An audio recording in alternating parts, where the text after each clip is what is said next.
Social media रे प्रभु जगन्नाथ और मर्यादा पुरुष श्रीरामचंद्र को खराब भाषा रे कमेंट लिखिथिबारु तालचेर हिंदू समाज पक्षरु तालचेर कलियारी थाना रे कमेंट लिखिथिबा व्यक्ति विरुद्ध रे एतला दिया जायछि।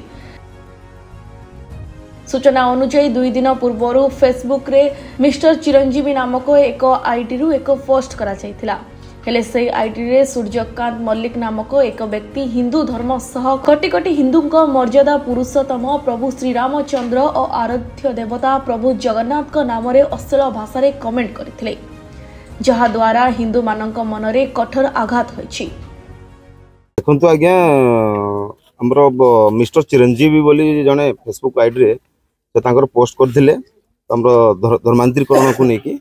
तो से बाबद से पोस्ट जन सूर्यकांत मल्लिक बोली जने भाई जने से आमर आराध्य देवता प्रभु श्रीरामचंद्र एवं ओडिशार आराध्य देवता आमर प्रभु श्री जगन्नाथ नाम अश्लील भाषा रे इंगित करी एक कमेंट देइथिले, जो भाषा मु आपन सामना को आनिया को निजो कंठबोध करूची। सेति आज हम कोइलारी पुलिस स्टेशन को आस्तलु उक्त सूर्यकांत मल्लिक नाम रे एक लिखित अभियोग करिया पे लिखित अभियोग करिछु हम आज कोइलारी थाना रे।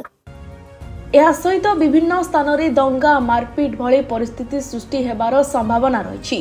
तेणु एने तालचेर हिंदू समाज तरफ तालचेर कलियारी थाना रे सूर्यकांत मल्लिक नाम एक लिखित अभियोग करा सह दृढ़ कार्यानुष्ठान नेबाकू दाबी होइछि।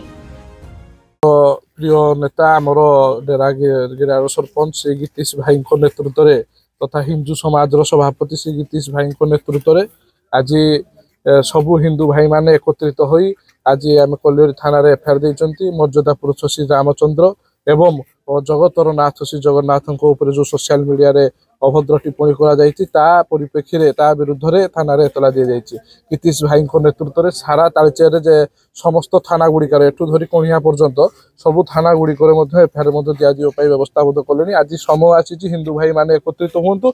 आज समय आसीछि हिंदू भाई माने जदि एकत्रित न होबे आज दंगा हबो, जातिवाद सृष्टि हबो एभली किछि व्यक्तित्व हाथ गणति व्यक्तित्व आपन को भांगी देई पळेबे। ब्यूरो रिपोर्ट जेबीआर समाचार।